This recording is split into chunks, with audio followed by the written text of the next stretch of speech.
Hey guys, Vol here again, and welcome to game 4. We're up to game 4, I believe, between Ret and Infernal StarCraft 2 beta. Liquibition match from Team Liquid. Speaking of Team Liquid, I hope you guys are actually reading some of the articles that are coming out on that site recently about StarCraft 2.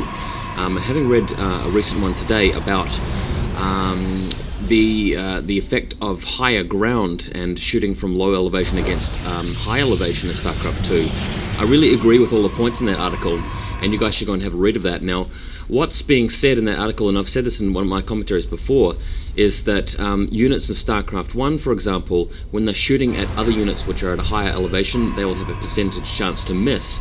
Therefore, if your army is fighting against an army of a lower elevation, you have a distinct advantage.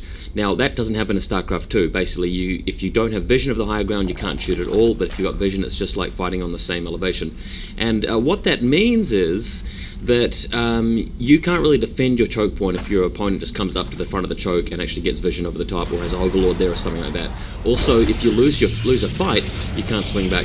Come back to that in a moment. Just sort of come back to the game here and say to you guys, we're on Scrap Station, and looks like Infernal has blocked his opponent's hatchery with a pylon, so that makes a big difference. Looks like Ret was planning to expand that, but it's going to be slowed down. In the meantime, Infernal's going for a gateway. As usual, maybe even 2 gates, and we'll see what happens here. The drone's still being annoying. Just thought I'd commentate on that. Obviously, guys, you can see what's going on, but I may as well be the caster commentator type guy that says what happens on screen and tries to be excited about it. But I am trying to make a point here, guys, that have a look at that article, because one thing that is wrong with StarCraft 2 right now is that the ability to defend your choke point, and the ability to actually fall back and sort of regroup, or take an expansion, for example, isn't quite the same as it was in StarCraft 1, and that is causing serious problems, and it's one of the reasons why we're seeing games that only involve one big fight, and we're seeing games which don't have too much to do with economy. They have more to do with building up a bigger army than your opponent's army, and just attacking and winning that first fight. So that's something that I've really made an example of in this series, and one of the reasons why I've shown you this PvZ series. And one thing that I think Blizzard needs to work on, and Team Liquid, the authors over there, have suggested some ways to fix it. I approve of some of the mentioned things, and I endorse that. Not that me being a nobody really matters in terms of endorsing things, but because this is like my video blog type thing, just thought I'd let you guys know what I think. What we've got here is the cybernetics core going down, help block the choke point. That's what you do on the Scrap Station map, because the choke is really wide. You've got to put buildings there, especially as Terran. As Zerg, it doesn't really matter, because you pretty much dominate the early game with your Zerglings and Roaches. Don't look like we have seen a Roach Warren just yet, or I might have just missed it while I was just yapping away about all that sort of balance stuff. Looks like he's gone for a quick forge over there and talking about Infernal. Yeah, so there's the Roach Warren now. Morphing into a lair as well, so just the same build every game from Ret. He's got the Overlord, he can see what's going on, he sees that there's only one gate to deal with, and he's just going to have to sort of he'll see as soon as those Zealots move out as well, and we'll be able to deal with them when they show up. There's the second gateway now, upgrading +1 weapons. Once that is up, he might have a better chance of dealing with Roaches and Zerglings and so forth. But in the meantime, Ret just hanging back, building a lot of drones for now. He's using that larvae spawn ability. Why wouldn't you, of course? There's no real drawback to actually making more larvae as a queen. The only drawback is, the decision between making more Zerglings or more drones. So it's quite a good position to be in if you're Zerg. Looking back here, we've got a Stalker up and running.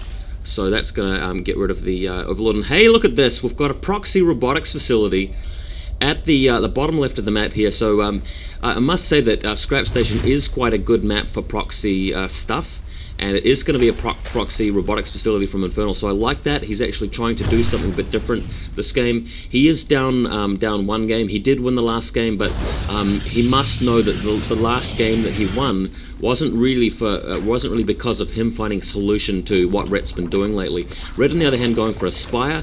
He knows that this map is good for air units with the short space, the short distance between the two bases on this map. That's how it's been designed, to basically harass your opponent with a bit of air and sort of expand outwards from your opponent along that sort of long, sort of U-shaped area of the map.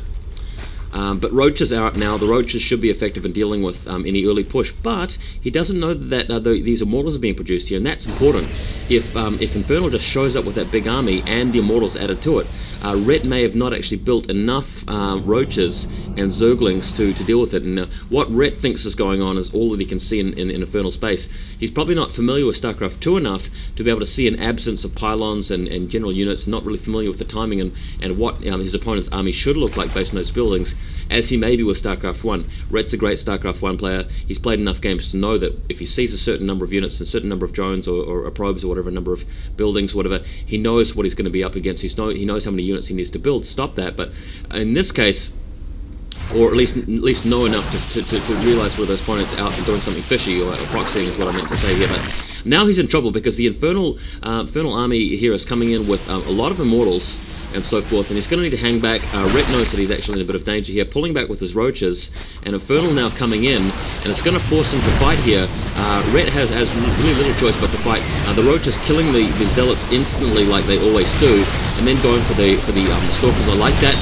Focusing on the Stalkers is the way to go here, but he doesn't really have much against the Immortals. He's going to need more Zealots to build that, more Zerglings I should say. And has actually lost a few roaches here, so in a little bit of trouble. Those sentries making a big difference, and really the Immortals are what are causing the damage here for Infernal's army. Ret desperately trying to get some Zerglings in to deal with them, doing a lot of damage here. They're finally taking out one of those Immortals, but Infernal's pulling back. Some decent micro from him. He's coming in with reinforcements here, and has managed to catch Ret at a great little timing phase here, a great timing window where Ret is weak, right before he's really massed up the roaches, right before he's massed up a lot of upgrades. And one Immortal on really low health there, finally taking it out, so he's down to one Immortal here, but unfortunately Ret being punished for that Spire. That Spire investment was really like a luxury investment for him. He didn't really need it. He could have built it much later, and because he built it so early, he was up against that proxy robotics facility. He's paid the price here, and unfortunately for him, Infernal's really capitalized on that opening. So well played by Infernal, and it looks like Infernal may take this game now. But I must make the point. Look at how much work Infernal has to do to actually beat Ret here.